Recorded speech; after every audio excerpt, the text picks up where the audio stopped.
to questions. I'll let you guys ask questions. How happy were you to see how they finished the game, not just take the lead, but We only had one. We had one bad offensive execution. One. That's it. In the last 2:38, and I was really happy. I mean, it's this time of year, every game's a must-win. It was a huge. We had to stop the bleeding. We'd lost 3 in a row. We're playing a team that I felt like was kind of hot, and guys, I don't mind telling you. Anytime I play a team coached by Greg Lansing, I'm really concerned. I have the utmost respect for what he does, his preparation, his game preparation. I yell something and he tells his team what we're running, and he's always done a good job in every game we've ever had. Look at this year; it's no exception. Overtime came down to the final seconds here, and it's just another Lansing Hinson battle, which has come to be almost like watching Friday the 13th. It's not really fun until the ending comes up and they show who the director was. Barry, in the last 10 minutes or so, Indiana State became relatively one-dimensional offensively. And what was your defense doing to kind of force them to take a lot of jump shots and not get as many post touches as they did earlier in the game? Well, I don't know if they became one-dimensional because we weren't counting on Page making 3 threes. So I think, guys, I thought they made great adjustments because Page made 3 threes. Scott couldn't get an open look. I mean, we just tried 4 for 15. That was our whole deal. Make him work as much as he has to work.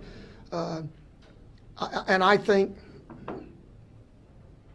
I've got a man crush on Clemens. I don't mind telling you. I just told him at the end of the game, I want to be able, when he applies for a job, I hope I can be on his reference sheet because I think he's a winner. He's a champion. Scott wasn't going to get a look. They did a good job of getting the ball in bounds. I thought Bell, Greg ran a play there late where they got it to Bell. He got fouled, made the free throws. They knew what they were doing because Greg knew we couldn't dig off Page now, and he got the ball inside. So they may have shot jump shots, but I think that's what was available, to be honest. And give Page credit, he made them he made big shots when they had to. How much did Bull affect the game besides the 6 blocks? You guys saw it. I mean, that's the best I've seen Teak Bowl play, and that's what I just said on the post-game radio show. It's not the 6 block shots. It's how many shots he altered. I mean, he got 2 traveling violations down there because guys were scared to put the ball. Brenton didn't put the ball up a couple of times because he was there, and he stayed on the ground today. Guy, he was phenomenal. He had relatives in the house, and I wish they could come to every game. How much do you think that helped his offense, though? I mean, he's proven to be a good offensive player. Todd, I think you saw today, when we score, when we don't struggle, and we've got one guy, and it's obvious he's just really struggling right now, and we can't get him going. But everybody else today was pretty good offensively. And you saw what we did in the second half. We guarded our butts off, held them to 37%. Didn't guard on the three-point line because of Page, but they shot 23 threes today. And that's one of the things I talked about coming into this game was we have to guard the 3. They've shot 100 threes more than us in conference play. That's a lot. They shot 13 more than we did today. And another instance today for us was Sean Lord and Armand Fletcher, you have to rebound the basketball. They got 1. The 2 of them got 1 the last game. They got 15 rebounds today between the 2 of them, and I thought that was big for us. We said today our leading rebounders would be guards because of what they do from the three-point line. And I lied a little bit. Our second and third and rebounders were 8 and 7. Teak had 11. Anything else for Coach? Okay, guys. Thank y'all.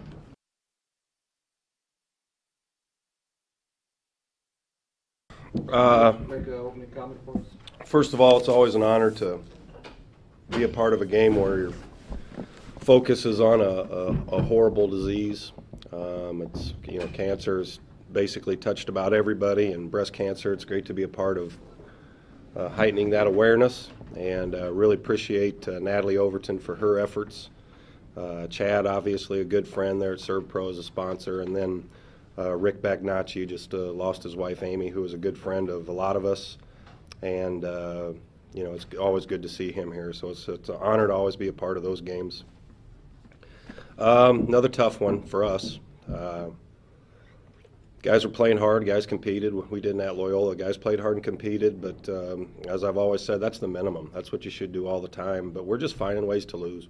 I mean, we really are. We do a lot of the same things and in rotation in different games. Not very smart with IQ on the offensive end. And on the defensive end, you have different guys making different mistakes, and it ends up getting easy baskets. They get 38 points in the paint, but it was more on our guards because we were going to double O'Brien in the first half, and Bull got 8, I think, in the first half off that. And we led for 20 minutes. It was tied for 6. We had all kinds of opportunities, but again, we're finding ways to lose, and which is really disappointing. But Barry, his teams always play so hard. That's why I like him so much, and I got so much respect for him because his teams will always play hard. So I like the way our guys competed, but the better team won. Questions for Coach? Greg, you mentioned some of the defensive things, and some of the guards, and I think all of them were guilty of it at least once. Yeah. Beat off the dribble a little bit, and certainly late in the game, it was one of the things that gave SIU a little bit of hope and momentum, and it seemed to turn the tide a little bit. Yeah, in the first half, we're coming to Bull or leaving Bull to double O'Brien, and then Bull leaves Bull on the weak side, and then there's 2 guards on that weak side, and we worked on it for 2 days. We worked on it when we played him before. You got to go win that fight. Just block him out, get in his way so he can't make a direct pass, and we didn't do that. In the second half, we're getting beat too much off the dribble. You're right. Our defense, you can watch film of us when we're right and when we're doing the things that we're told to do, and we're really, really good. And then you watch us when we're not playing good, and teams are making runs on us, and we're awful. And you're right. It's a little bit of everybody. A guard's out there on an island by himself, and each guy one pass away from him has got to be there helping. He's got to be there bluffing. By scouting report, you can help from a guy that doesn't shoot it as well as some others. So we make a lot of different mistakes, and everybody shares in it completely, and it starts with me. It's stuff that it doesn't makes you look like you're not a very well coached team. It's not stuff we work on stuff every day. You can't just do it when things are going good. You can't just do it when you have the lead. You got to do it when times are tough, and that's been hard for us to get over this year. Is really we're digging in there and being nasty and following the game plan when the other team's making a run. Offensively, although there were no real terribly long stretches of scoreless runs or anything like that, SIU did make you a bit of a jump shooting team in the last 10 minutes. Q made several, but he was about it. And the inside penetration, even with Teague Bull playing as well as he did, kind of dropped off a little bit. We still had 28 points in the paint, but that's the way we've been when we're not as good as we need to be. Is we just turn into a jump shooting team, and you should never with a team we have, you should never have to take a contested shot. And Brenton's guilty of that way too much. I thought he was terrible at both ends of the floor for us in the second half, and you just can't have that. It really hurt us more on the defensive end even than taking bad shots on the offensive end. So. We rely a lot on our penetration with a dribble drive off the ball screens. We have always, and we've talked about this, whether it be 80% and 20% on the interior guys, we got to make that closer to 50-50, and we do some. We've been doing better with it, but it's got to be more of a conscious effort, whether you're driving, getting your feet to the paint, making those kickouts for those guys. 17 assists and 13 turnovers isn't terrible, but our turnovers led to 18 points against them, and they turn it over more. They create more turnovers than anybody in the league, and that's what's beat us a couple times. Teague Bull had a great game. I mean, on both ends, 6 blocks says a lot. But how many of those blocks are guys not recognizing and kind of shooting into the block? At least 5. I mean, you're trying to go in there. Brenton's trying to go in there and shoot it over him. It's not going to happen. And it took. I think he blocked Brenton probably 3 times. He's tremendous in help. When you're doing that, all it is a simple dump down to his guy, down to TJ, down to Mondre, down to Murph, and it's a catch and dump. And didn't recognize that and weren't doing it. We made him very, very effective on, and he is, but he's also 200 pounds, and when you throw it in there against him, you need to go through his chin and to the rim and make him have to body you. And he drew a good charge the one time, yeah, you can't go up there and serve up a softball for him to smack out of there, and that's what we did.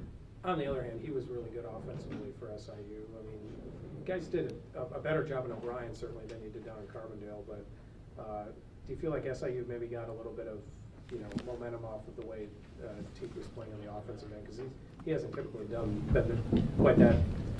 We got him going too with that stuff on the weak side. He had 8 points just right at the rim in the first half and dunks, and making 3 for 4 from the line. And he had a really good move to the middle on TJ. Got called for a foul on, so he was very, very good. If he can be that effective for him, those guys can beat anybody. Because you got O'Brien, who's going to make the right play all the time. If you're going to double, he's going to make the right pass. If he's got his man by himself, he's going to be able to beat him or create a shot for somebody else. And then you got to keep him off the glass. So tough to guard. And if big fella's going to play like that, that's a difficult team to beat. And Rodriguez doesn't get near enough credit. He straight lined. He was 5 for 10, 15 points. I know he had a couple more turnovers than he usually has, but he's tough. He beat us down there with a couple late threes, and he hadn't had a 3 all game. But this time he got to the basket a little bit on us, and that's the guys one pass away from the ball, not really helping, and then the guy on the ball just giving up a straight line drive. For the remainder of the season, you got 2 games left before you go to St. Louis. I mean, what's the focus with these guys? I mean, you're out of things to play for in terms of. No, you're not out of things to play for because it's senior night. You're going to play for senior night, and the guys, out of respect to them, need to give, sacrifice everything they can, and you got to play for those guys on the senior night. And it's college basketball. You don't come to earn a scholarship and play college basketball and there's nothing to play for. You play for the name on your jersey. You play for your school. You play for your teammates, and we haven't done a good enough job of that this year. But there's always something to play for, and you should try to get better. And that's I shouldn't have cheerlead. I shouldn't have to beg them to play. They should always compete, always play. I told them don't fight each other, fight for each other. Don't hang your head, pick up somebody else. And those have been a couple of our problems this year. But there's always something to play for, Todd. And, we're going to play for the seniors on Wednesday. Anything else? All right, thanks, guys.